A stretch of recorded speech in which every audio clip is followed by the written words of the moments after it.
Bueno, como mi comida se está haciendo y ya he hablado de cosas importantes y voy a seguir hablando de otras más importantes, puedo aprovechar ahora sí este momento para retomar lo que pensaba hacer antes de echarme una siesta, que era dar cuenta de un descubrimiento que he hecho hoy acerca de los hispanistas filosóficos, y es algo que se puede extender desde luego a los intelectuales, al común, al vulgo intelectual de hoy, ese vulgo profano.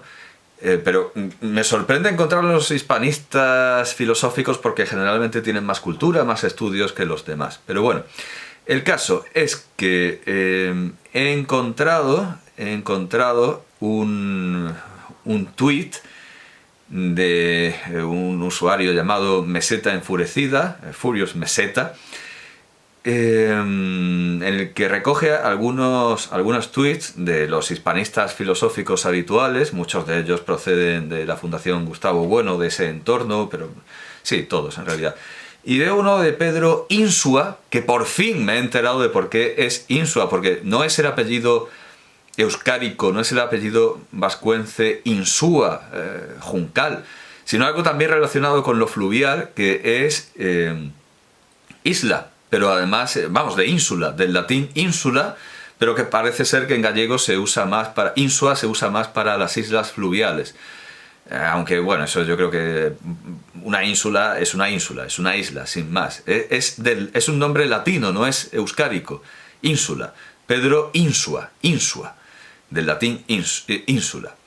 España, dice, la Fundación Gustavo Bueno y la Fundación de Naes, está hablando contra la Fundación Gustavo Bueno, en realidad.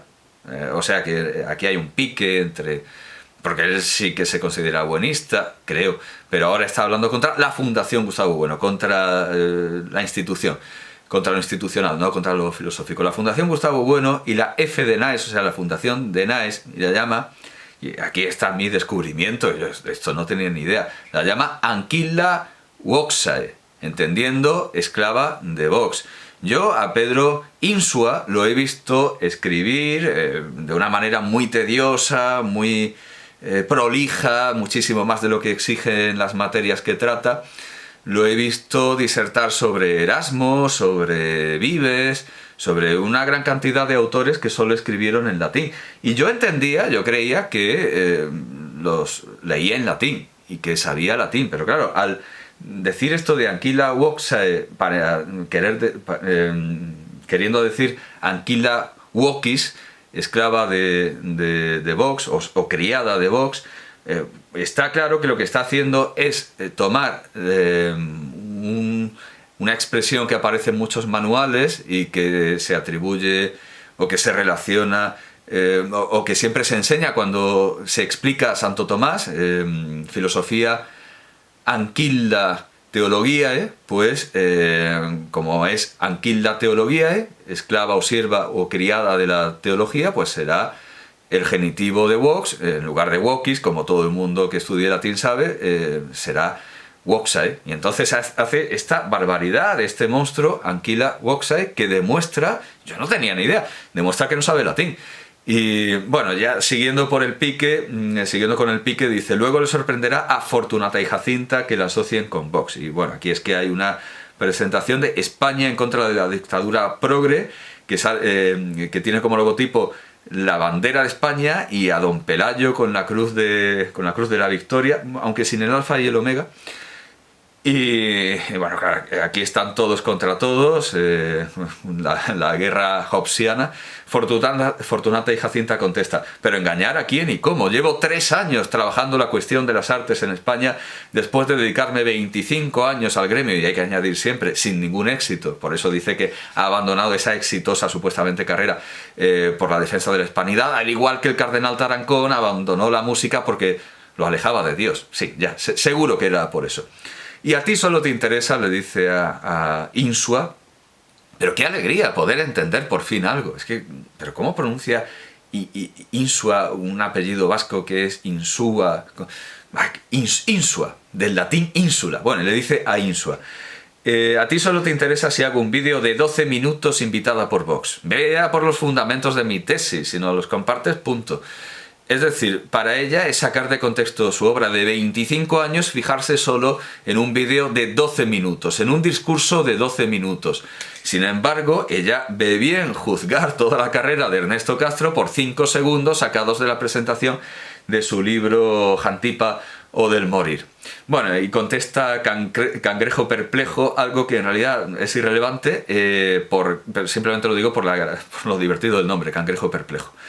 Luego habla la llave astral y dice dice la llave astral: hay un dicho en mi barrio que reza: lo que te choca, te checa. Lo cual tiene gracia, y no creo que vaya por las checas de Madrid, pero de la guerra civil, o por la Checa soviética, o incluso por la República Socialista de Checoslovaquia, pero dice Pedro Insua: Checa, Gulag y 100 millones, es lo que saben decir ustedes y todo lo que tienen que ofrecer, no hay más. La famosa idea de la leyenda negra del comunismo, así como atacan la leyenda negra contra la hispanidad y contra la corona española y sus virreinatos, también hablan de la leyenda negra contra la Unión Soviética y sus virreinatos del Pacto de Varsovia.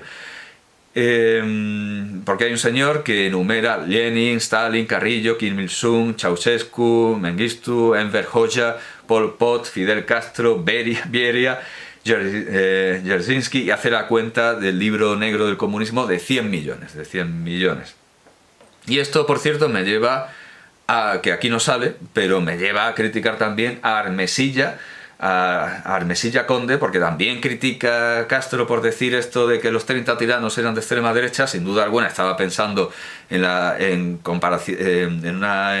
comparación meramente externa de los 30 tiranos con lo que a mí se me ocurrió cuando yo estudiaba a los 30 tiranos. Pues es inevitable no compararlos con la dictadura de los coroneles en Grecia y con la junta militar argentina. Es que hay una similitud formal muy clara, aunque no la haya funcional. Naturalmente los 30 tiranos no tenían ideología, solo pensaban en enriquecerse. En ese sentido la junta militar argentina era más patriótica, incluso los coroneles, aunque claro, lo de enriquecerse siempre está en todo sistema totalitario.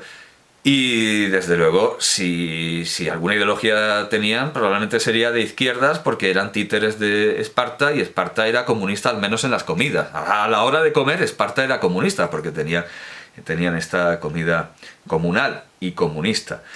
Bueno, pues Armesilla también se queja de esta imprecisión cuando él no para de relacionar a Lutero y a Kant con los nazis. Y llama, es que ha considerado a Kant, pues no sé si antisemita o de extrema derecha, cuando Kant era un partidario de la Revolución Francesa, que eso no para de repetirlo Casiga. Eso seguramente es un aspecto poco conocido. Bueno, pues resulta que Insua, que dice esto de Voxae, definitivamente es que no sabe latín, pero además es que está en contra del latín, al igual que una especie de repetidor un poco bufonesco que es G. Maestro, que además si le quitas el G. Queda como una advocación del Mesías, Jesús Maestro. Jesús G. Maestro, que Jesús no es de García, porque hay otro escritor, y desde luego Jesús G. Maestro es escritor, porque ha escrito unos tochacos que intenta colocar como puede, por correspondencia.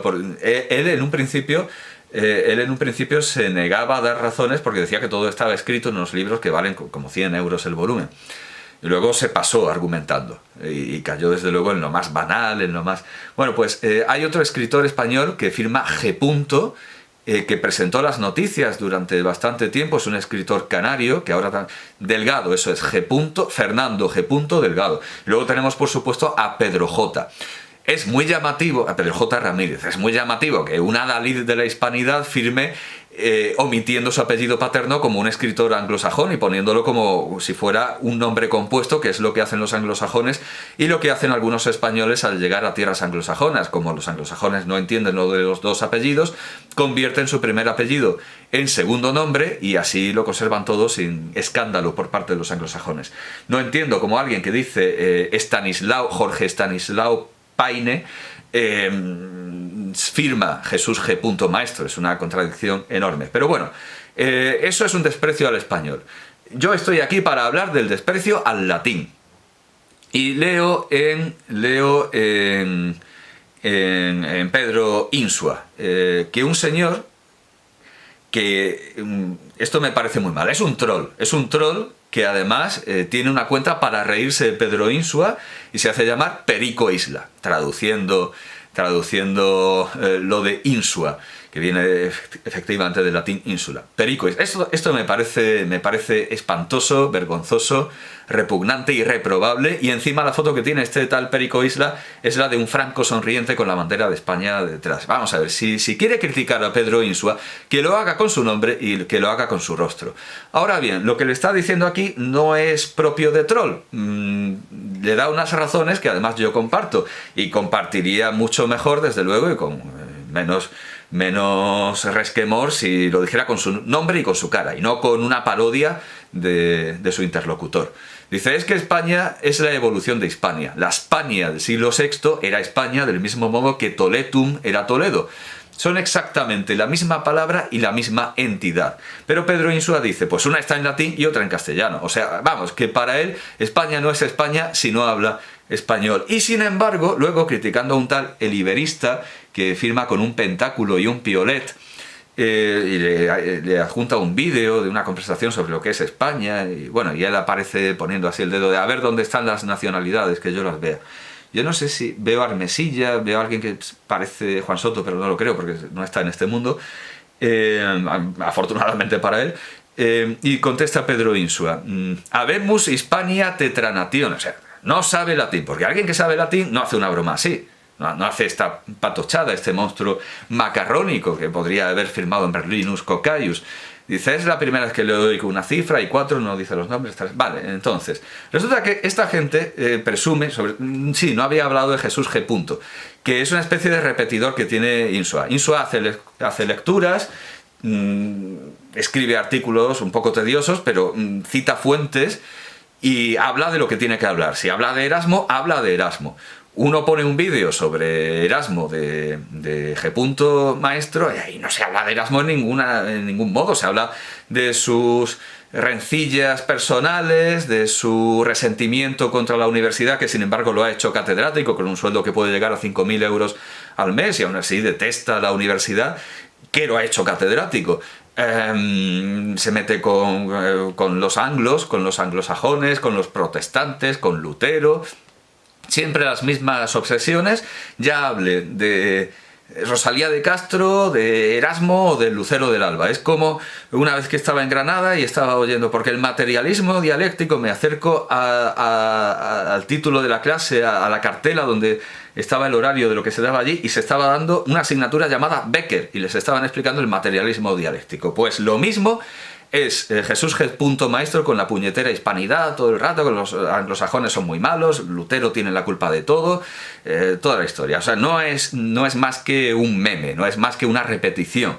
En cambio, Insua sí que da razonamientos, sí que cita fuentes. Y claro, yo lo he visto hablar lo he leído, porque por supuesto me interesa todo lo que se diga sobre Erasmo, lo he leído a propósito del supuesto erasmismo de Cervantes, que él lo ve incompatible con el pacifismo erasmista. Yo veo, por supuesto, perfectamente compatible el erasmismo bien entendido, y sobre todo la tradición lucianesca, con la obra cervantina, con el respeto a sus maestros, etcétera, etcétera.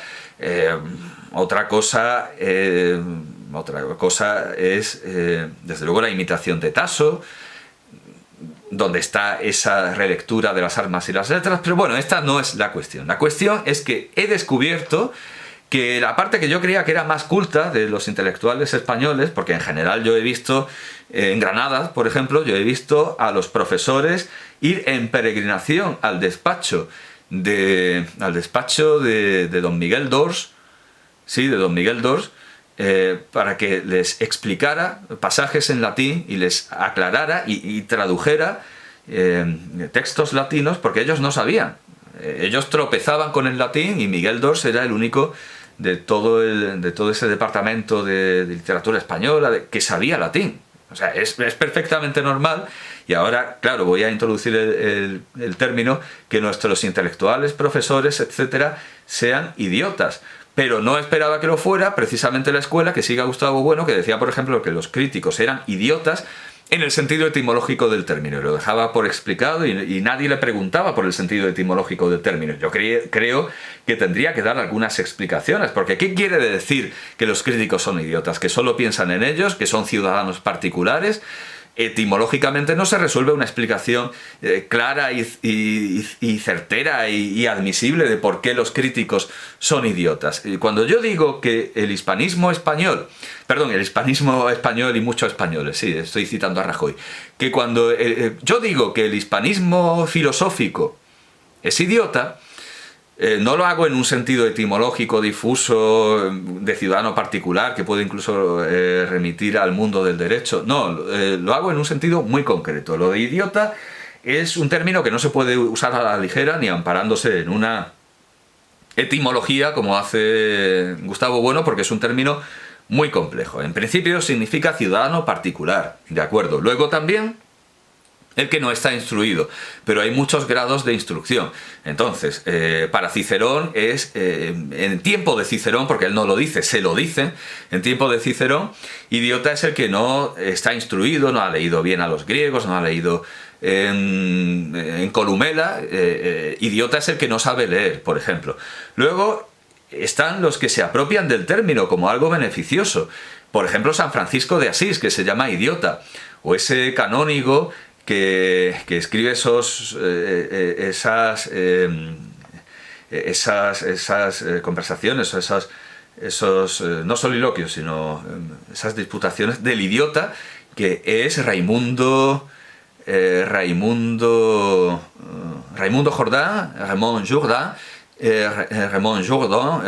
Raimundo Jordán, llamado el sabio idiota, Raimundo Jordán, el sabio idiota. Luego tenemos el diálogo del idiota del cardenal Cusano, que es un idiota, es decir, alguien que no tiene instrucción, pero sin embargo sabe cosas bien asentadas que un sabio a lo mejor puede no saber. Hay una reivindicación de la palabra idiota y están los sabios idiotas, pero no lo estoy usando en ese término. Cuando yo hablo idiota, cuando yo digo idiota, estoy hablando en el sentido que tuvo durante la Edad Media, muy a menudo, de simplemente ignorante del latín.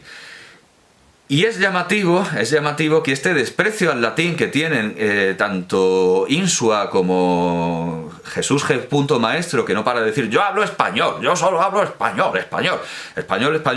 y le falta ponerle la canción ucraniana con la que los hinchas la repiten, como antes repetían esta canción de los holandeses sobre el príncipe de Orange, que también adoptó la selección española, siempre canciones extranjeras, porque el nacionalismo siempre es algo extranjerizante. Una bandera siempre es querer ser como los demás, siempre es querer formar parte de una colección de cromos y que alguien nos coleccione. Bueno, pues español. Ellos leen en español, pero no leen en latín. Y tienen ese equívoco con lo que es la cultura española, el mismo equívoco que tenía Ortega y Gasset cuando Jean Richepin creó esa liga para la protección de la cultura francesa, y él creyó, Ortega y Gasset, que estaban defendiendo la lengua francesa, que no necesita ninguna defensa, bastante extendida está por todo el mundo. Lo que entendía Jean Richepin, y se le sumó Maurice Barrès, que evidentemente ideológicamente estaba en los antípodas, lo que quería defender Jean Richepin era el latín, el griego, la cultura clásica. Eso para él era defender la cultura francesa. E igualmente defender la cultura española es defender el latín, a nuestro Suárez, a nuestro Sánchez el Brocense, a nuestro Sánchez el Escéptico, a nuestro Vives. Todos esos escribían en latín, y son la gran cultura española. ¿Quién puede negarlo? Y en el caso de Suárez, que es uno de los fundamentos escolásticos del maestro de toda esta gente, que es Gustavo Bueno, en el caso de Suárez hay que decir que durante mucho tiempo le estuvieron negando el sacerdocio por idiota. Y esto me lo contaba emocionado José Guillermo García Valdecasas, ese ejemplo que nos da Suárez, que es rechazado por los jesuitas por idiota, y sin embargo trabaja y se esfuerza tanto que se convierte en la primera mente del escolasticismo mundial, que dice Schopenhauer que no se lea a los alemanes, a los confusos tratados alemanes, sino que si se quiere conocer el pensamiento escolástico de todos los tiempos, que se lea a Suárez, después de haber sido tildado de idiota. Y entonces yo quería hacer de abogado del diablo en esta emocionante, verdaderamente emocionante historia de la superación intelectual, de esa superación de sí mismo, de esas dificultades, de esos vínculos, de esas cadenas que tenía Suárez.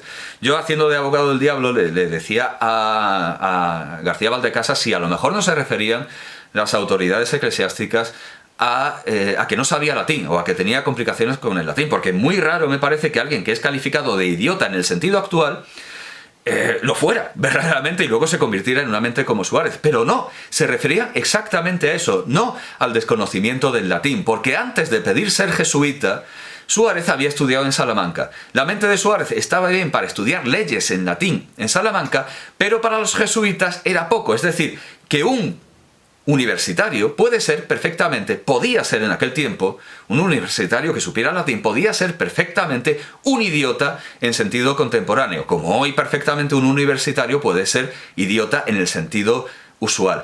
Pero yo lo que quiero notar es que, aun siendo tan habitual que los intelectuales y universitarios sean idiotas, lo que me llama la atención es que los profesores, proponentes y defensores del hispanismo filosófico sean idiotas en el sentido de desconocer el latín, en ese sentido medieval que podría usar Erasmo, por ejemplo, de no tener la instrucción específica en lo que Dante llamaba gramática por excelencia, que es el latín. Y desde luego, no me parece que puedan ser hispanistas en absoluto, ni que defiendan la cultura española si no saben latín. Al igual que para Ruyspan no se defendía la cultura francesa si no se defendía el latín. Y bien, creo que esto era lo que quería decir y lo he dicho y me he quedado como unas castañuelas, me he quedado fresco como una lechuga, así que creo que ahora sí que puedo ir a comer.